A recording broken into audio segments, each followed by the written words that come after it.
Since 1974, for over 50 years, one single rule ran the entire global economy. Every country that needs oil must first buy US dollar. That one rule made the dollar the most powerful currency in history, and the Iran war might have just broken it. NPR published this 4 days ago. Deutsche Bank is calling it the beginning of Petrodollar. The Brookings institution confirmed the dollar has already fallen 10% since Trump's second term began. This video isn't about how the Iran war didn't just create an oil crisis. It created a dollar crisis, and almost no one is framing it that way. To understand what is breaking, you need to understand what was built, and it started with a crisis. October 1973, the Arab oil embargo. OPEC cut supply. Americans are sitting in lines at gas stations for hours. The US economy is in a free fall. The price of oil quadrupled in 3 months, from $3 to $12 a barrel, and the US had no answer until Kissinger got on a plane to Saudi Arabia. What happened next is one of the most consequential backroom deals in modern history, and it was never fully made public. America offers Saudi Arabia military protection and weapons. In return, Saudi Arabia agrees to do 2 things. Number 1, price all oil sales exclusively in US dollars. And number 2, take these dollars profit and recycle them back into US Treasury bonds, lending the money straight back to Washington. The Atlantic Council, Washington think tank, confirmed it clearly. Military protection in exchange for dollar pricing in oil. And within 1 year, by 1975, every single OPEC member had adopted dollar-only pricing. The Petrodollar system was born, and it ran the world for 50 years. Here is why that mattered so much for the United States. Think about it logically. Every country on earth needs oil. Oil can only be bought in dollars, so every country permanently needs dollars. They are forced to hold them, forced to buy them. That creates structural permanent global demand for the US currency forever. And what that means in practice? The US could run massive budget deficits, borrow cheaply, print money, and other countries had to absorb it because they have no choice. They needed the dollars. Economists have a name for it. The ability to run deficits that would bankrupt any other country, because the whole world is essentially lending your money every time they buy oil. That's the exorbitant privilege, and it's been the single biggest structural advantage the US economy had since World War II. So, what is changing? 3 cracks have been forming for years, but the Iran war just turned all 3 into fractures at the same time. In 1999, the dollar made up over 71% from global foreign exchange reserves. Today, it's at roughly 50%. That's a 21% point drop in 25 years, and the rate of the decline is accelerating. IMF's own data confirm this. The dollar share keep falling quarter after quarter, from 71 to 50% in 25 years, and accelerating. China is dumping as treasures. This is China holdings of US Treasury bonds from a peak of $1.3 trillion down to $730 billion. That's a 45% reduction. They are not panic selling. They are doing this slowly, deliberately, strategically, for over a decade. 45% reduction in US Treasury holding, while simultaneously buying gold at the fastest pace in 50 years. China bought gold for 11 consecutive months, building up 2,303 tons worth $283 billion. Gold that nobody can sanction, gold that nobody can freeze. That's the point. JP Morgan confirmed it. The share of gold in emerging market central bank reserves has more than doubled in decade. This is a coordinated global move away from dollar assets. Alternative payment systems are being built. China built SIPs, their own version of SWIFT, the Western payment network that controls all international bank transfers. Then there is a BRICS Pay, letting countries trade directionally in their own currencies. And Bridge, a blockchain system being tested by central bank in China, Hong Kong, Thailand, UAE, and Saudi Arabia. And the unit, a proposed BRICS currency backed 40% by gold. None of these replace the dollar tomorrow, but together they give countries an option. And options are all it takes to start a shift. This is not a fringe theory. US news, mainstream financial media, all covering the same trend. You don't need to replace the dollar to weaken it. You just need to give countries a reason to use it slightly less. And right now, these reasons are multiplying. You don't replace the dollar. You just use it less. 20% of world oil supply blocked overnight. And here's the thing. This wasn't just an oil crisis. It was a direct attack on the physical infrastructure that the Petrodollar system runs on. Every road that used to carry oil and therefore dollars to China, Japan, India, Korea, Europe blocked. The pipeline that created global dollar demand physically shut down. And then I found one detail that changed everything about how you interpret this war. NPR reported this.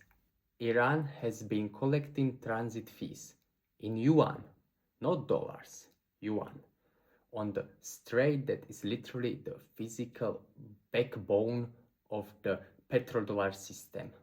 Deutsche Bank published this on March 24. The Iran war is the beginning of the petro-yuan, not a fringe analyst. Deutsche Bank, one of the largest financial institutes on earth. And it's not just Iran, Saudi Arabia, the country that created the petrodollar deal in 1974, has already executed the first ever yuan denominated oil trades in 50 years of the petrodollar system. That had never happened until Mohammed bin Salman decided it would. People's Daily, the Chinese government's publication, reported that 30% of central banks globally expect to increase their yuan holding over the next decade. That's not fringe, that's mainstream central bank strategy. And if you watched my last video, you already saw the bond market confirm this.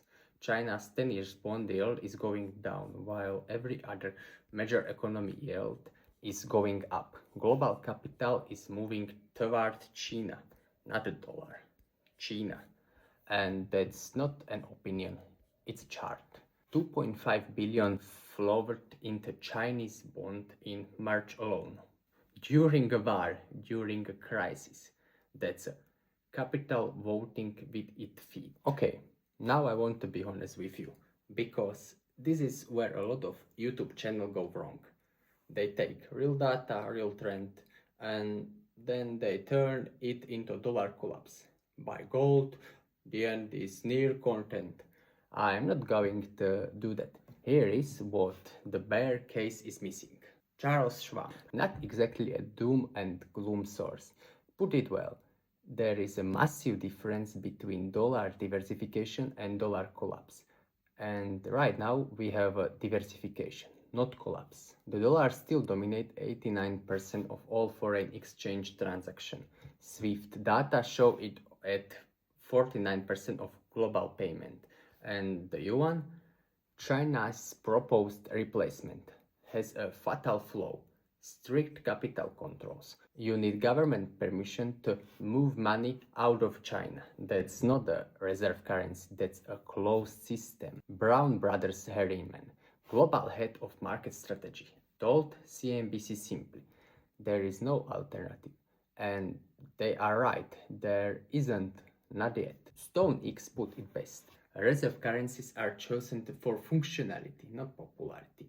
You need deep markets, rule of law, full convertibility, decades of track record. China has none of this for the yuan. Building that infrastructure takes decades, not years. So what's actually happening is not a dollar collapse, it's a dollar dilution. The US is transitioning from being the only global superpower to being one of several. And that transition is going to take decades, not years. But it has already started, and the Iran war just compressed the timeline. Okay, so what does any of this actually means to you? Not in 20 years, right now, practically. Effect number one, weaker dollar means everything you buy that is made abroad costs more. Electronics, clothes, cars, food. That is inflation that has nothing to do with government spending or the Fed.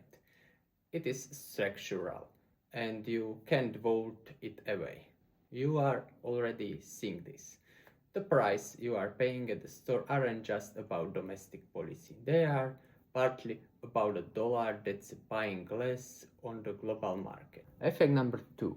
If foreign investors buy favor US treasuries because they are diversifying into gold, yuan, or other assets, the US government has to offer higher yield to attract buyers.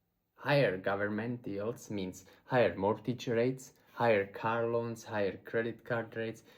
It flows through to directly. NPR is Planet Money explained this chain reaction clearly. Fewer treasury buyers, higher borrowing cost, higher rate for you.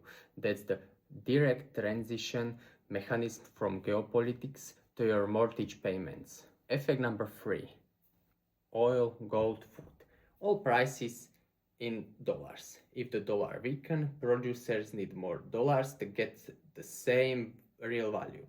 That's another inflation input. And unlike interest rates, which the Fed can theoretically control, this one comes from outside, from the global market, from a 50-year system that being renegotiated. JP Morgan forecast gold at 4,000 an ounce. The market didn't wait.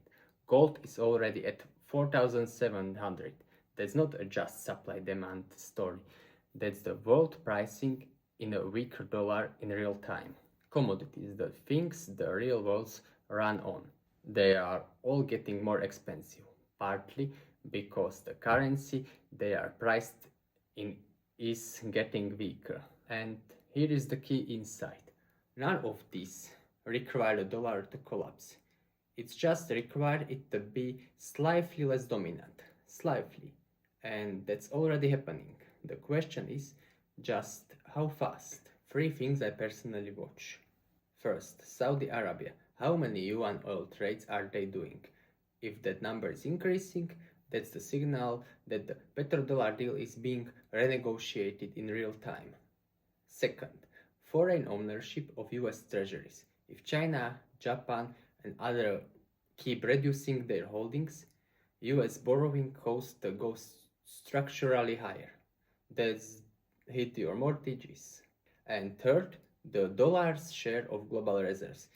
It is 50% now. If it breaks below that threshold, that's the qualitatively different conversation. The petrodollar deal struck in 1974 gave America an extraordinary privilege for 50 years, the ability to run deficits, borrow cheaply, print money, and have the rest of the world absorb it. That deal is being renegotiated right now, not collapsed, renegotiated. And the Iran war didn't cause that, but it pulled the timeline forward in a way that nobody fully anticipated. Deutsche Bank says this is the beginning of Petro yuan. Franklin Templeton called that analysis remarkably simplistic. Both are serious institutions looking at the same data and reaching opposite conclusions that tell you something important. Nobody knows exactly how this plays out, but the direction of travel is clear.